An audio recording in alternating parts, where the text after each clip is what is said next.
ابے بھائی بیان کرنے دو یار, کیا کہہ رہے ہو؟ ابے کھڑے ہو کر پیشاب کرنے والا مسئلہ رہ گیا. اس لیے کہہ رہا ہوں کہ لوگ کہیں کھڑے ہو کر پیشاب کرنا شروع نہ کر دیں. اس پر میں تفصیلی بیان بعد میں ریکارڈ کرواؤں گا, پہلے بتا دوں. فی الحال صرف اتنا سمجھیں, کھڑے ہو کر پیشاب کرنا سنت نہیں ہے. نہا رسول اللہ صلی اللہ علیہ وسلم عن البول قائما او کما قال صلی اللہ علیہ وسلم, نبی صلی اللہ علیہ وسلم نے کھڑے ہو کر پیشاب کرنے سے منع کیا. اس میں صحابہ کے اقوال بھی بہت سارے ہیں, جن کو یہ کہتے ہیں حدیث ہے, صحابہ کا قول بھی کیا ہے, حدیث ہے, تو وہ بھی بہت سارے ہیں. رہا یہ کہ صحیح بخاری میں نبی نے کھڑے ہو کر پیشاب فرمایا ہے, تو جب جس کام سے نبی نے منع کیا ہو, پوری زندگی کبھی نہ کیا ہو, اگر ایک دفعہ کیا ہے تو وہ کیا ہے, کسی عذر کی بیس پہ کیا ہے. جو عمل ہمیشہ کرتے آ رہے ہیں وہ سنت ہوگا, یا جو ایک دفعہ زندگی میں کیا وہ سنت ہے؟ تو احیاناً تو رسول اللہ صلی اللہ علیہ وسلم نے ظہر میں جہری قرات بھی کی امت کی تعلیم کے لیے ایک دفعہ, تاکہ پتہ چلے میں کیا پڑھ رہا ہوں, لیکن جہرن قرات کا کوئی بھی قائل نہیں ہے, کیونکہ عام معمول نہیں تھا. تو اگر نبی نے ایک دفعہ کھڑے ہو کر پیشاب کیا تو ہمیں اس بارے میں ملتا نہیں ہے کہ کیوں کیا. اس لیے بعض فقہا کہتے ہیں کہ آپ کے جوڑوں میں تکلیف تھی, بعض کہتے ہیں کچھ اور مسئلہ تھا, وغیرہ وغیرہ. تو سنت نہیں ہے, اس کے بارے میں صحابہ کے آثار ہیں, ممانعات ہے اس بارے میں. ہاں یہ کہہ سکتے ہیں کہ کوئی عذر ہو تو کر سکتے ہیں, جیسے نبی صلی اللہ علیہ وسلم کو یقیناً کوئی عذر ہوگا جو ایک دفعہ آپ نے ایسا کیا. تو ہم بھی یہ کہتے ہیں بھائی اگر بیٹھنے کی جگہ ہی نہیں ہے تو کیا کرے گا آدمی, تو ظاہر ہے پھر تو اب آپ یو ایس اے میں جائیں یا ادھر ممالک میں جائیں تو وہاں بیٹھنے کی جگہ ہی نہیں ہوتی, تو جب جگہ ہی نہیں ہے تو پھر کیا کرے گا, تو وہ تو مجبوری ہے. تو سنت نہیں ہے, سنت بیٹھ کے پیشاب کرنا ہے. پوری امت کا یہ تواتر سے چلا آ رہا ہے. تو مسائل علماء سے پوچھا کریں, مفتیان کرام سے پوچھا کریں. کھڑے ہو کر پانی پینا بھی سنت نہیں ہے, یہ بھی ذہن میں رکھیں. بیٹھ کے پانی پینا سنت ہے. نہا رسول اللہ صلی اللہ علیہ وسلم عن الاکل والشرب قائما, آپ صلی اللہ علیہ وسلم نے قائما کھڑے ہو کر کھانے سے بھی منع کیا اور پینے سے بھی منع کیا. اس کے خلاف ایک روایت ہے حضرت علی نے کھڑے ہو کر پانی پیا ہے. وہ بھی ہم یہ کہتے ہیں اس لیے کہ لوگ اس میں غلو کرنے لگے تھے, اس کو فرض و واجب سمجھنے لگے تھے, تو ان کا یہ زام توڑنے کے لیے. اور عبداللہ بن عمر سے جو روایت ہے, یہ کہتے ہیں ان کو حدیث نہیں آتی ہے, حدیث ہی نہیں آتی ہے ٹھیک ہے نا.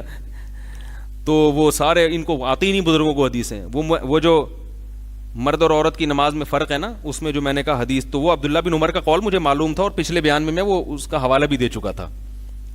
تو عبداللہ بن عمر سے مروی ہے, فرماتے ہیں ہم نبی کے دور میں چلتے پھرتے کھاتے بھی تھے اور پیتے بھی تھے, چلتے پھرتے کھاتے بھی تھے اور پیتے بھی تھے.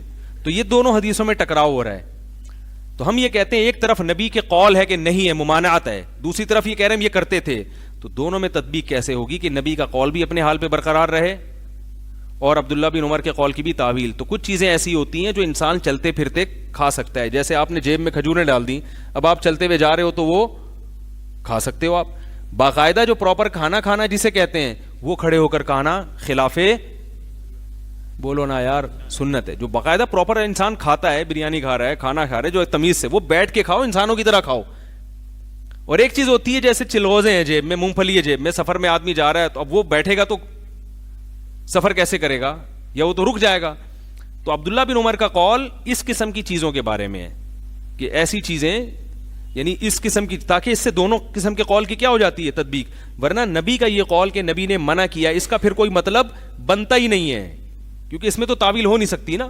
تو بیٹھ کے کھانا سنت ہے, کوئی عذر ہو تو آپ کھڑے ہو کر کھا سکتے ہیں, یہ حاصل کلام کا نکلے گا. عبداللہ بن عمر کا مطلب ہے کوئی عذر ہو, ہم یہ کر لیا کرتے تھے, اگرچہ اس میں عذر کا ذکر نہیں ہے, لیکن اس کی تعویل یہی ہوگی تاکہ مرفوع حدیث میں اور موقوف حدیث میں مطابقت ہو جائے. اور صحابہ کا صدیوں سے, تابعین, تبع تابعین کا جو عملی تواتر چلا آ رہا ہے, سب تمیز سے. یہ تو انگریزوں کے آنے کے بعد کھڑے ہو کے کھانا شروع کیا لوگوں نے, اس سے پہلے سب شرافت سے کیسے کھاتے تھے, بیٹھ کے کھاتے تھے. اچھا, انہوں نے ایک اور بات کی ہے کہ بیٹھ کے پیشاب کرنا, کھڑے ہو کر پیشاب کرنا بھی سنت ہے سوائے عورتوں کے. اب سوال پیدا ہوتا ہے کہ عورتوں کے لیے کیوں بھائی؟ لقد کان لکم فی رسول اللہ اسوۃ حسنہ, قرآن میں آتا ہے تمہارے لیے نبی کی زندگی میں کیا ہے, نمونہ ہے.